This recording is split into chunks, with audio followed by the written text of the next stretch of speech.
Hello guys, and we're here today with another very interesting video. We're here today with some shadolls, yes shadolls, because somebody, a subscriber, asked me to do another shaddoll deck profile, and so I said yes, I will do another shaddoll deck profile. Just want to remind you guys that if you guys request a deck profile, I will do it. I will definitely do it, no matter what deck it is. If you guys want to see synchro plants, I will do synchro plants. If you guys want to see a Bujin deck, I will do Bujins. You just got to ask. In fact, Bujins actually sound fun with this card of demise. But anyways, let's get into shaddoll. So this is a combination of my last deck, which I called the synchro dolls, and Traptrix dolls, Traptrix shadolls, which is a great deck. This is actually pretty fun, and being able to summon out monsters, have back row, and just make a really strong synchro monster, and then have something like Winda or Egristol or can I forget? Shekiniaga.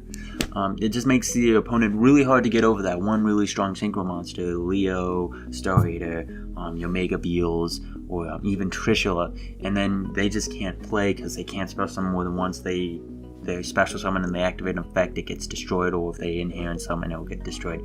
And then of course there's also being able to just have those face down trap cards, trap hole cards, that just make it even worse. Alright, I have to deal with Shekiniaga and Traptrix Trapple Nightmare. That's two different shaddoll. That's two different cards that can negate a monster effect. So definitely really hard on the opponent, and is actually, I'd say this deck is honestly competitive, because against Cosmos, the floating thing isn't a problem. Like if you can get over Dark Destroyer, which you can with these three monsters here, in fact actually four with Trishula, you can easily run over it. And then if you just have Winda out, they can't float. I mean, they can float once, but they can't float more than once, and so that just makes it really difficult. And of course with Mega Beals being able to reduce their attack to 0, it's not like they can really do anything if they do get off their one float. So it's just really strong. So let's just go into the deck. So we have 2 Shaddoll Beast and 2 and 3 Falco. So this is the main engine of the deck. I don't like playing 3 because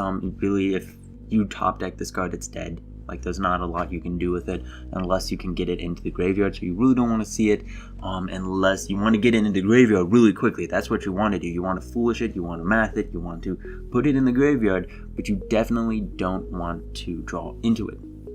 And then we're running 3 Hedgehog, because if you don't have access to Beast, he's a great alternative, being able to get your fusion cards, or just be able to add a shaddoll monster to your hand. And then of course we have 2 Dragon and 2 Shaddoll Squamata. Again, like I said in my last deck profile, do not send Shaddoll Squamata to the graveyard for no reason. If you can fusion them from the deck, or for whatever reason, like if you have Mathematician and you want to send a Falco, just don't send Squamata.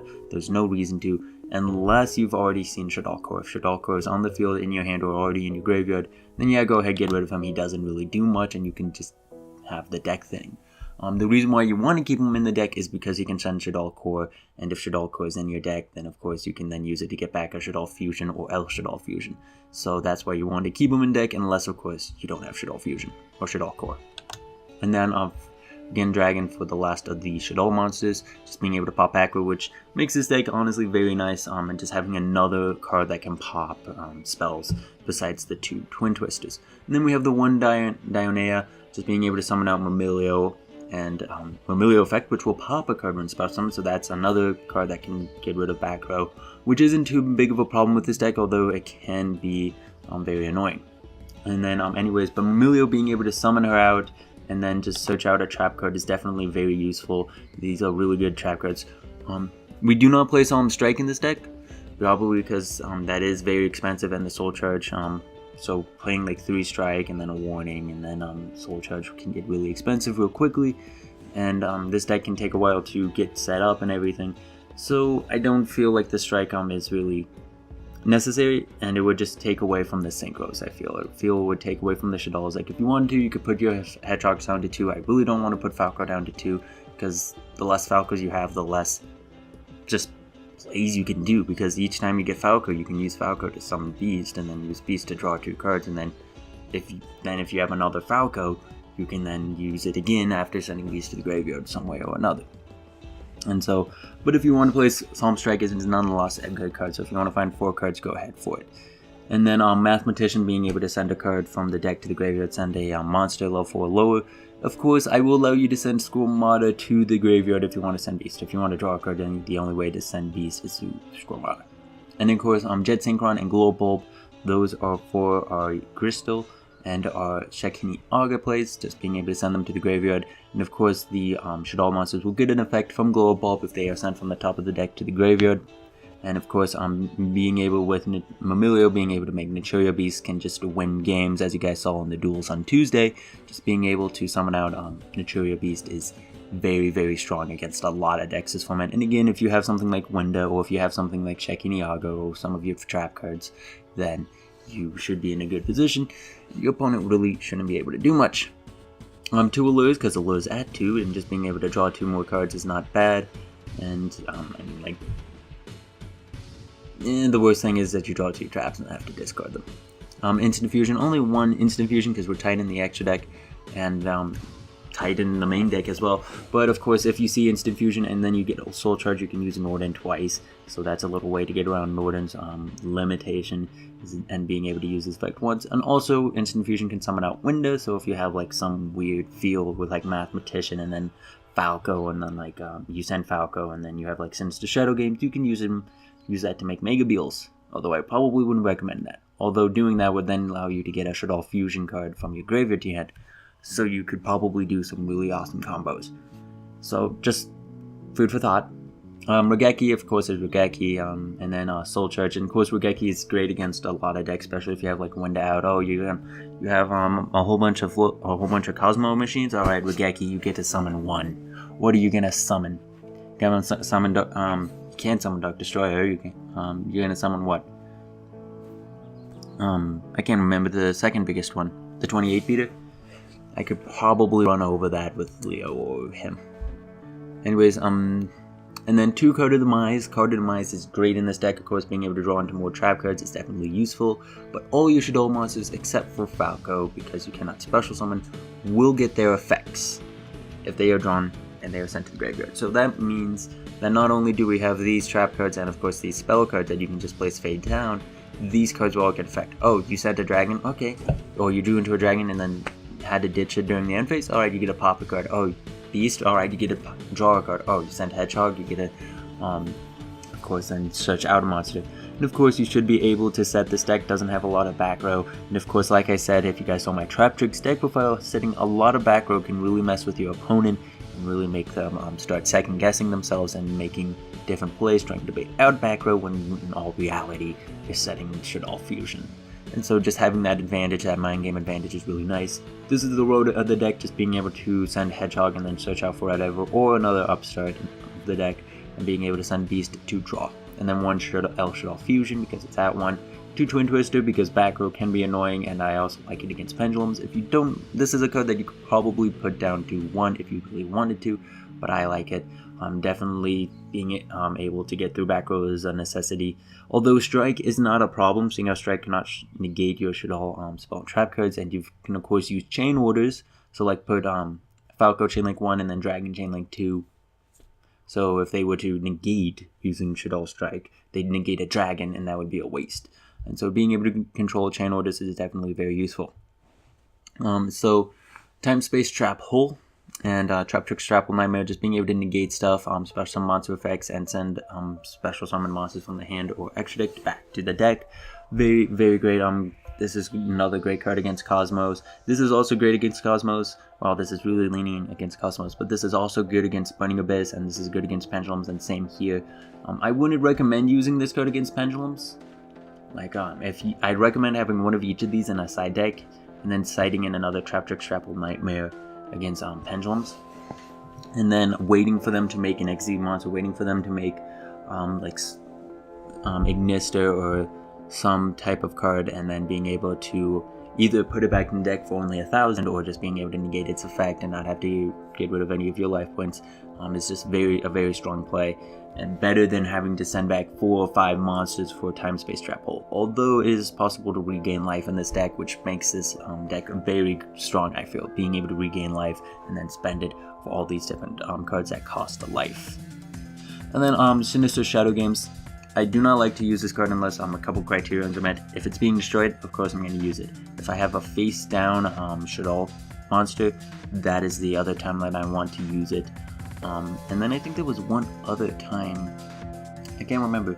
When shadolls were meta, there was another term that I thought would be good to use in the shadow games. But for the most part, you want to wait until you have a face down shadoll monster. That means it could be sitting there on the field for a couple turns. But I mean, if you draw into your Falco, you can send Beast and then flip him face up and then get a Beast out on the field, and then you drew a card as well. So that's definitely some really strong plays there.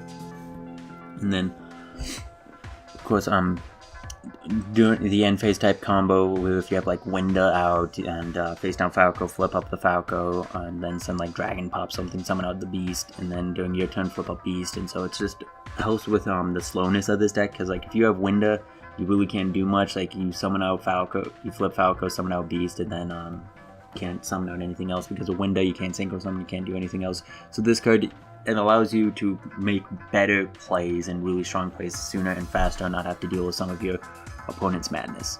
And then of course we have Shaddoll Core being able to be a level 9 trap monster, and it count as any attribute for a fusion summon, or if sent to the graveyard, add a Shaddoll fusion to your hand. And that is it for the main deck. Again, this main deck is pretty fun. I mean, having the draw power of this deck, I mean, you get the Beasts, and then you get the card of Demise, and like you can activate Beast. You could probably activate both of his effects at least twice. Of course, being able to send him isn't that hard, but summoning him out and then flip summoning him is definitely pretty easy to do. And so, and you could probably get it off 2-3 times in a game. Like, yeah, if you can get it off 2 times and you're really strong, you're in a really strong field, you probably drew into a lot of your other support cards, and so you should be at a strong point. And then into the extra deck, we have 2 Shack, 1 Grista, and then 2 Winda. I feel this is a great balance. Shack is really nice. I mean, we have a lot of Earth monsters, so I put Shack up, and being able to send a Shaddoll card to the graveyard to negate monster. No, she negates a monster effect first, then destroys it, and then sends a card to the graveyard. Do note that. So if you're facing Beals and like Beals effect activate, you can negate it. It won't be destroyed, and then you don't have to send the stuff. And then I think you can activate it again. Maybe, I'm not sure. But it is possible to use your effect to negate and not have to send a card to the graveyard. But that only happens if the monster effect that was activated was not destroyed, or the monsters whose effect was activated is not destroyed. Their grammar is still on the field. Then you don't have to discard. Same would be for Grista, but you're negating the summon. So if you negated a summon and it stayed on the field, that wouldn't make sense. But if you ever came across that situation, you wouldn't discard, and of course that shouldn't be a case. So you get an effect, like maybe pop back row, or maybe summon out a monster, and then your opponent just loses a whole bunch of stuff, or at least it's like your opponent knowing you have strike. It's like, I should not pendulum summon, I should not XZ summon, I should not synchro summon, and then and of course, like, this guy's better than strike. Of course, use him. If you have time space and you have him, I'd use him first. Being able to just negate for no cost, for no life point cost, is a lot better. And then Winda's greatly annoying to your opponent. Just saying one special summon really hurts. Like, even Monarchs. It's like, yo, okay, you're gonna special summon an idea off of Eidos. Well, that sucks for you. I mean, they can get around it the best because they have Monarch Stormforth, they have Dominion. They can get around Winda.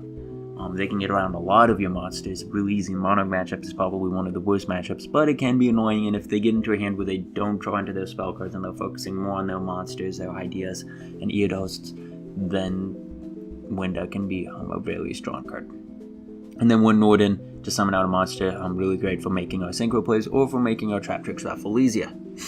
And then into the extra deck we have Star Eater, pretty easy to make. You can make her with a Winda, a Beast, and a Falco, or with a Falco and a Shaddoll Core.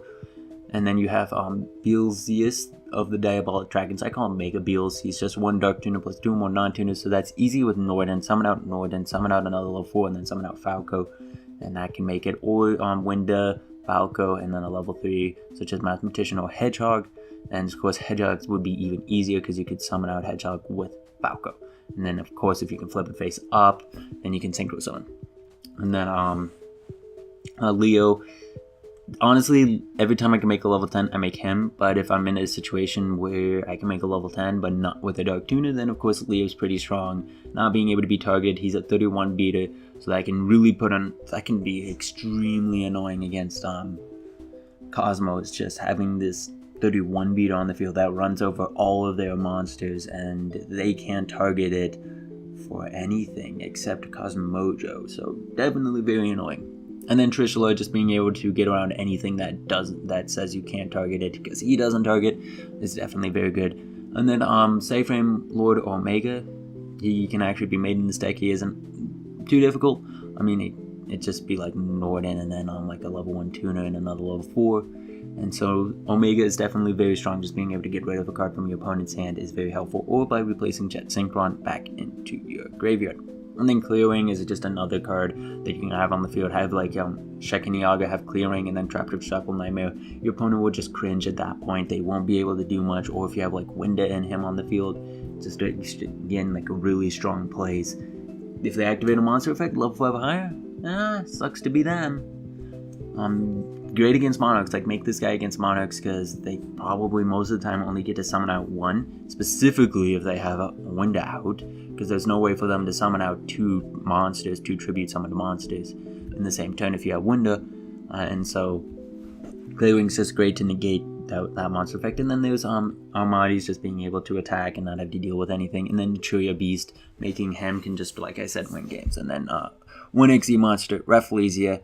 So that way we have even more back row again. This is about making 1 good synchro and then another good defense monster. So it's kind of like the main Traptrix deck. It's like the main Traptrix deck, except instead of having 5 back row, you have like a couple back row and then 1 strong monster and then 1 defensive monster, and that can just win you games. So hopefully you guys enjoyed this deck profile. I am making long deck profiles a lot lately, and I don't know why. But there's a lot to talk about with this deck, so hopefully you guys enjoyed this deck profile. Don't forget to leave a like, comment, and subscribe. See you guys later.